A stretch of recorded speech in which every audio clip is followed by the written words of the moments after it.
मौसमी ने लिखा है, प्रणाम Anant Shri, childrens are like camera, so if they harassed sexually they find difficulties to grow in society, involve in new relationships, have unhealthy perspective towards the gender. Such things put long-term impact on their mind and growth. They face multiple unanalyzed, suppressed emotions. How can one get rid of inexpressible side effects when they grow up? मौसमी लिखती हैं कि बच्चे चूँकि एक कैमरे की तरह होते हैं, तो अगर उनका किसी भी तरह का सेक्सुअल हैरेसमेंट, यौन शोषण हुआ हो किसी भी तरह का, तो समाज में विकसित होने में उन्हें कठिनाई आती है और नए संबंधों में विकसित होने में भी, स्वस्थ संबंधों की तरफ जाने में भी कठिनाई आती है और दूसरे जेंडर के प्रति एक पूर्वाग्रह विकसित हो जाता है जो उनके मन के ऊपर उनके विकास के साथ अंकित रहता है, और तमाम ऐसे भाव जिनको वो अभिव्यक्त नहीं कर सकते हैं उनके अंदर वो सप्रेस्ड रह जाते हैं। तो पूछा है कैसे उन अनभिव्यक्त दुष्प्रभावों से ऊपर उठा जा सकता है।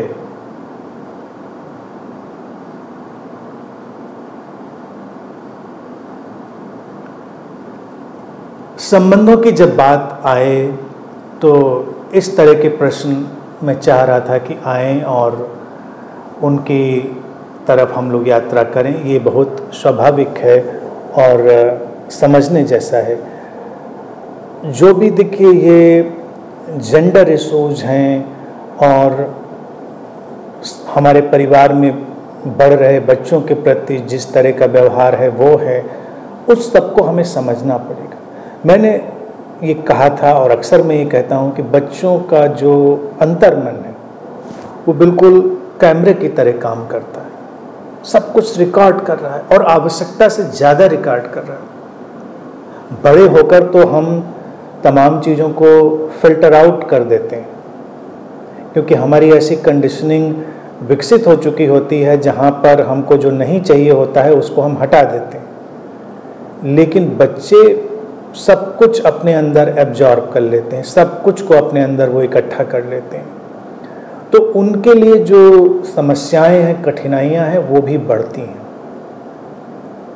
यहाँ पर इस बात में हम आगे बढ़ें तो उसके पहले हमको इस चीज़ पर विचार करना होगा कि परिवार में हम बच्चों को कैसे विकसित करते हैं, बच्चों के प्रति हमारा कैसा व्यवहार रहता है। आमतौर से बच्चों को लोग गंभीरता से नहीं लेते हैं, उनकी बातों को सुनते समझते नहीं। और इधर तो अब आधुनिक समय में एक पीढ़ी में ये विकास हो रहा है कि बच्चों के बीच जो ये खाई थी वो पाटी जा रही है, लेकिन फिर भी बहुतायत में जो पेरेंट्स हैं और चिल्ड्रन हैं, जो बच्चे हैं और माता पिता, उनके बीच इतनी खाई होती है कि वो बच्चे अपनी बात कह नहीं पाते। अपनी बात कहने के लिए वो दोस्तों को तलाशेंगे या और ऐसे अधकचरे लोगों को तलाशेंगे जहाँ से उनको कोई समाधान नहीं मिलता। किसी भी तरह का शोषण हो, शारीरिक, मानसिक, भावनात्मक, अगर परिवार में एक स्वस्थ संवाद का वातावरण बनाया गया हो, एक हेल्दी कम्युनिकेशन का वातावरण बनाया गया हो, तो बहुत सारी समस्याएं हल करी जा सकती हैं। बच्चों को अगर ऐसे पाला जाए कि बच्चे हर बात अपने माता पिता को बता सकें, माता पिता भी उसको समझ सकें, एनालाइज कर सकें, क्योंकि देखिए यहाँ पर भी बहुत ट्रिकी सिचुएशन होगी। ट्रिकी सिचुएशन ये होगी कि बच्चा क्या कहना चाह रहा है उसको समझा जाए।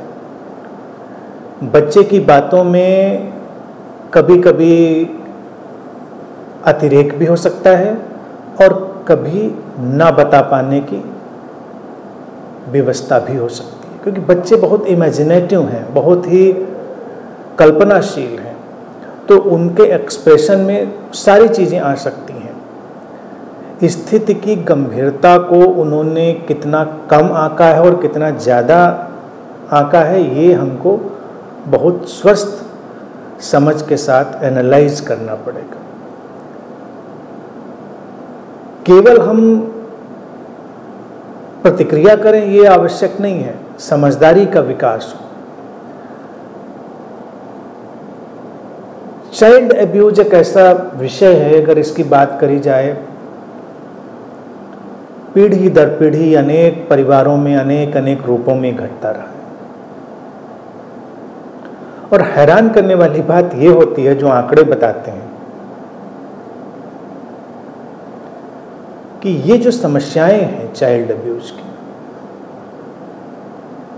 अक्सर निकट संबंधियों से ही आती हैं।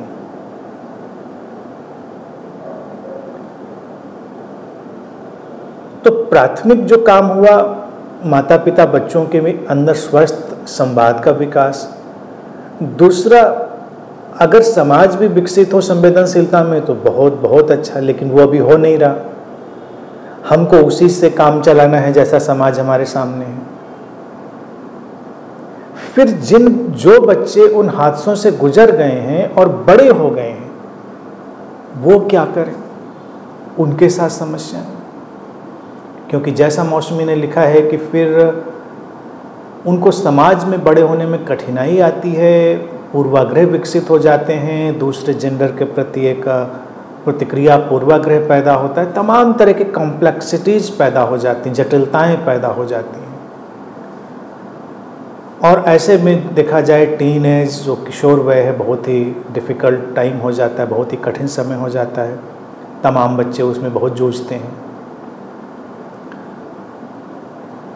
यहाँ तक कि देखा गया है कि बड़ी मैच्योर एज तक, परिपक्व उम्र तक, वो जो स्कार्स हैं, वो जो घाव हैं, वो बच्चे कैरी करते चले जाते हैं। बड़ी उम्र में भी कितनी किताबें लिखी गई हैं, कितने लोगों ने अपनी बातें बताई, वो तब भी उस दर्द को अपने अंदर लेकर चल रहे हैं।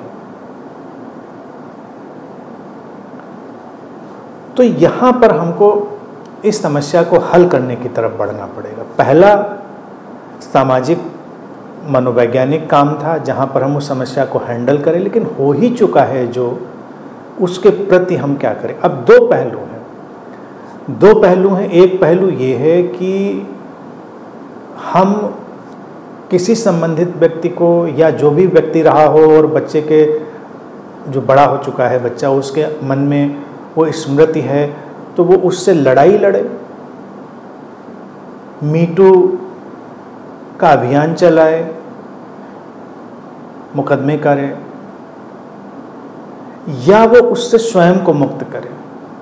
ये एक बड़ा ही इंडिविजुअल चुनाव का विषय हो जाता है। लेकिन अगर हम इसको हेल्दी इवोल्यूशन की तरफ देखें तो हमको चुनाव करना पड़ेगा हमारे इवोल्यूशन के ऊपर काम करने के लिए।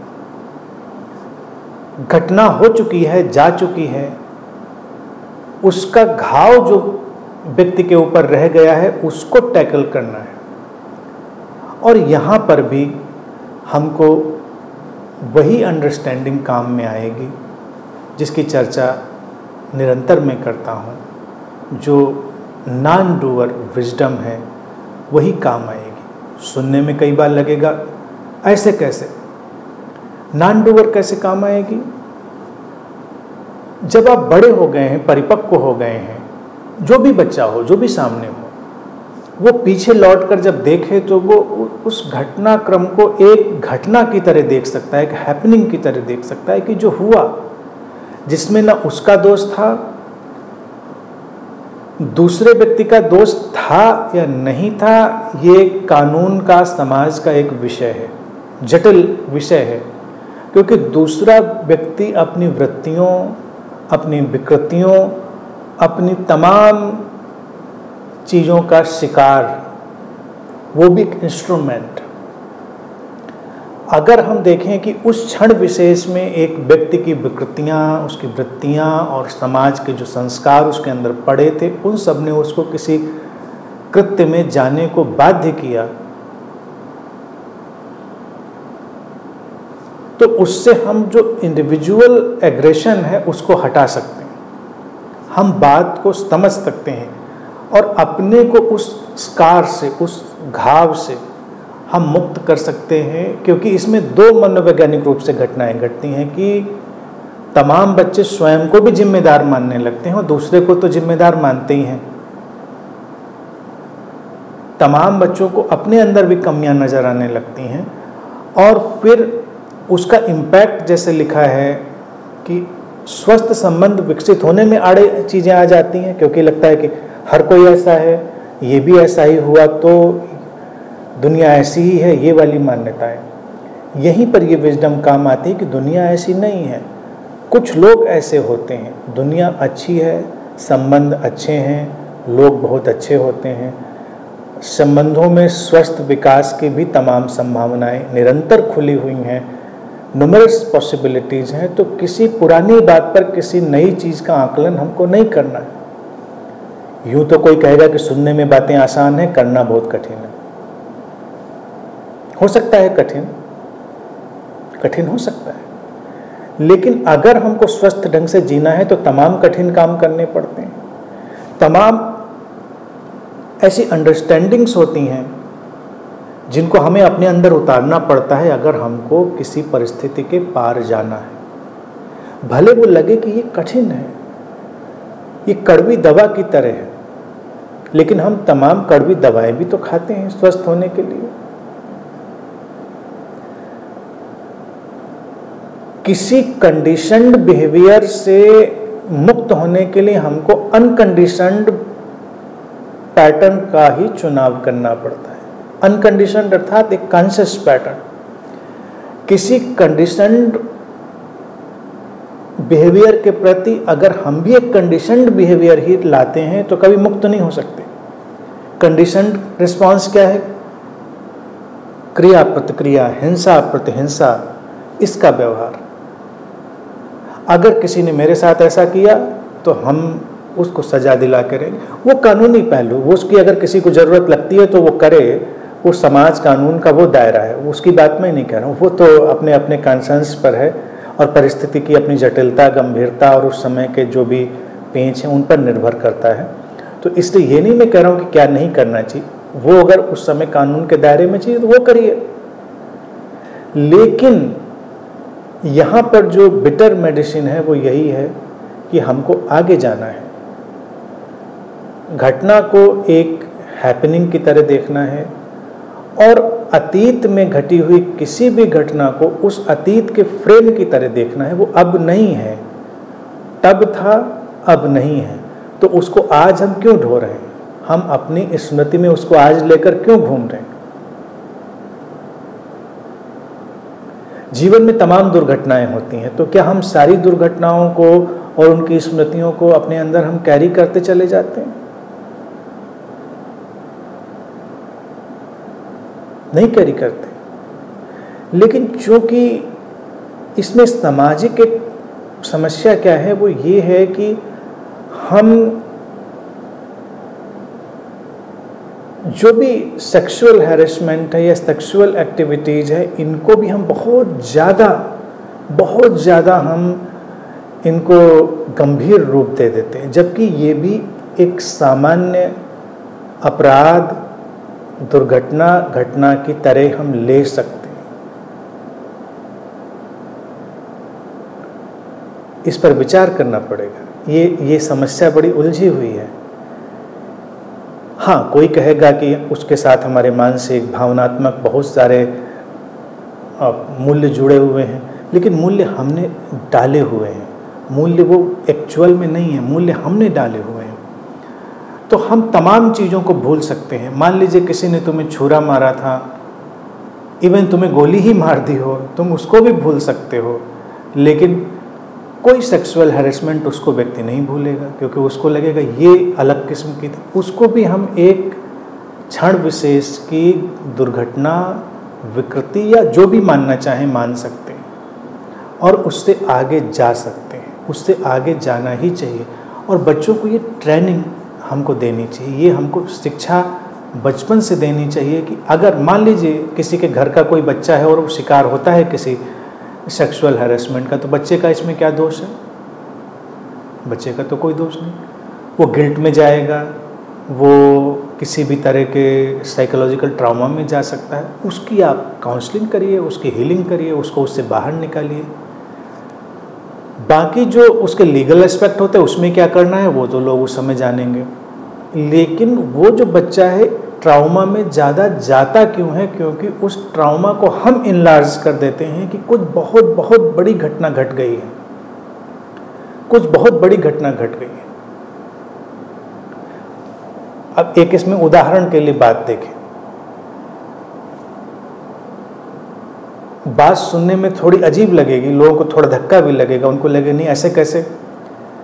समाज में रेप की घटनाएं हैं, बलात्कार की घटनाएं हैं, बुरी हैं, बहुत बुरी हैं, नहीं होनी चाहिए। लेकिन हम उस घटना को इतना इतना बड़ा क्यों कर देते हैं कि जो संबंधित व्यक्ति है, कोई स्त्री है, कोई जो भी उसमें पार्टी है, वो साइकोलॉजिकली ब्रोकन हो जाती है, मानसिक रूप से वो टूटता है। क्यों टूटती है? अगर उसकी ट्रेनिंग ये हो कि तमाम दुर्घटनाओं की तरह से ये भी एक दुर्घटना है और उसमें उसका तो कोई दोष है नहीं। अगर सामने कोई ऐसा व्यक्ति है, कोई ऐसा पशु है जिस पे तुम्हारा कोई नियंत्रण नहीं है, तो तुम क्या करोगे? उससे डिटैच होने की ट्रेनिंग हमने समाज में नहीं दी है, तो इसलिए वो घटनाएं बहुत ब्लॉट हो जाती हैं और बहुत हैवॉक पैदा कर देती हैं समाज में। अक्सर सुनने में आता है उसे मानसिक जो दुर्घटनाएं हैं, साइकोलॉजिकल क्रैश है, वो घट जाता है। अगर हम डिटैचमेंट की ट्रेनिंग दें बचपन से ही, देखो होना नहीं चाहिए वो एक अपनी जगह बात है, लेकिन अगर हुआ, लेकिन की ही बात नहीं हो, लेकिन अगर हुआ तो जो करना है करिए। आपको उस समय युद्ध करना है युद्ध करिए, आपको मुकदमा लड़ना है मुकदमा लड़िए, आपको किसी का सिर कलम करना है करिए, whatever you want to do at that moment. लेकिन जब उससे हटिए तो मुक्त हो जाइए। जैसा कि मौसमी ने अभी कहा कि अनजाने में अपने प्रति एक घृणा पैदा होती, अपने प्रति एक वितृष्णा पैदा होती। ये ट्रेनिंग है, ये समाज की एक बहुत ही कॉन्स्पिरेसी है, षड्यंत्र है। क्योंकि वो बच्चा, वो स्त्री, वो क्या समझती कि उसके अंदर कुछ कम हो गया। उसके अंदर क्या कम हो गया? कुछ भी कम नहीं हो गया।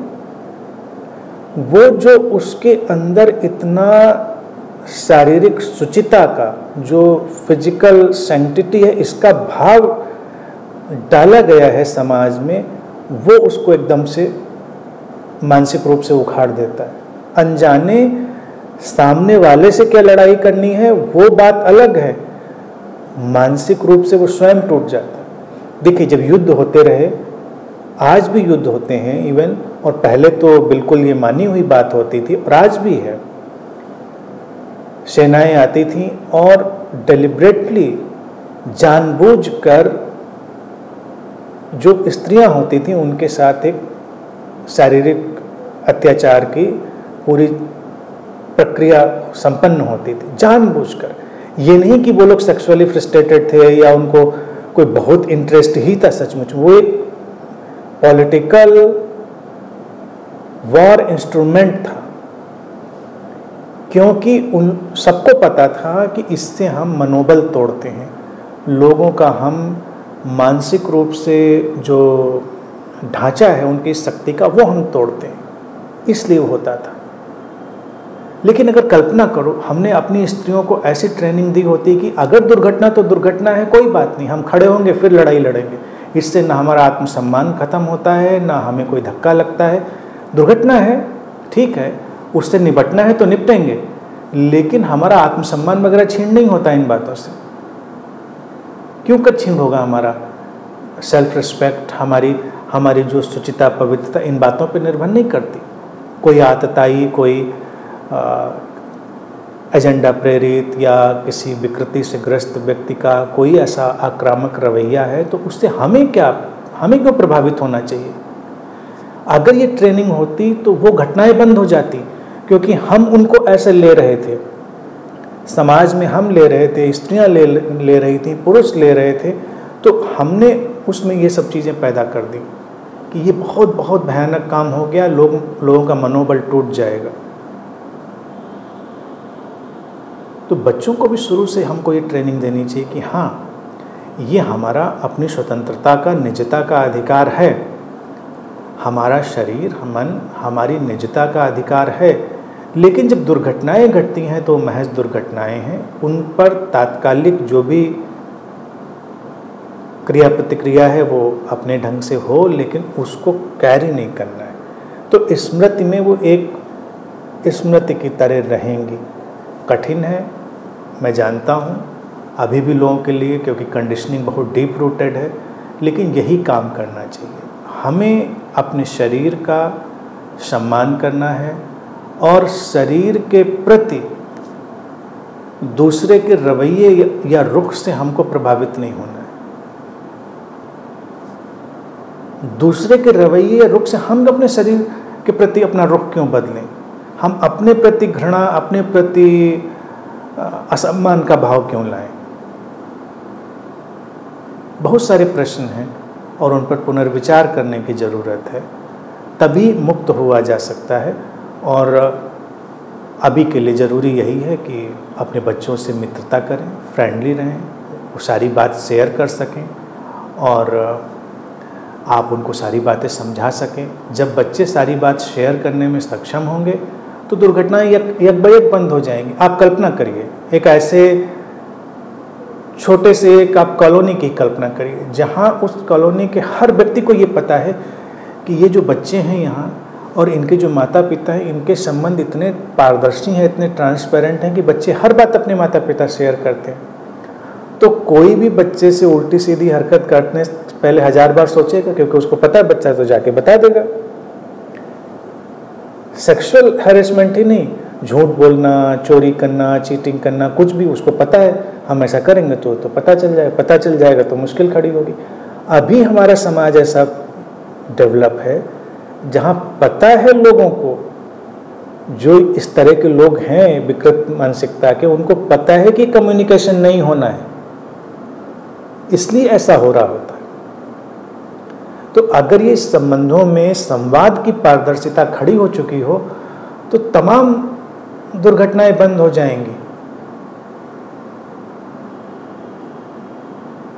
और वो वयस्क होने पर भी वो संवाद की पारदर्शिता खड़ी हो जाए तब भी बंद हो जाएंगे। समझा जा सकता है, ये बहुत ही समझने का विषय है और इस पर और भी चिंतन मनन का आवश्यकता है।